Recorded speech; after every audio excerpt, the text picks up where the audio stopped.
Somebody with ADHD, they may say to themselves, I don't need to plan that. I don't need to write down what my teacher just said. You need to not trust yourself if you have ADHD, because ADHD is very much so an in the moment type of way of thinking. It's very much so focused on what matters in the moment. And so, yes, in the moment, it may not matter that you didn't put your keys where they normally go, or it may not matter that you didn't write down your homework. But then when it comes to later, when you need to actually figure out what your homework is, your brain is not going to be able to remember it because of those executive functioning deficits. So you need to really not trust your brain and what it's telling you in the moment, because it's not thinking about those executive functioning skills.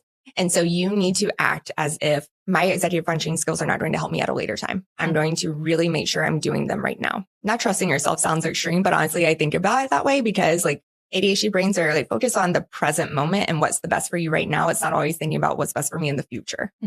So when we were doing the scenario of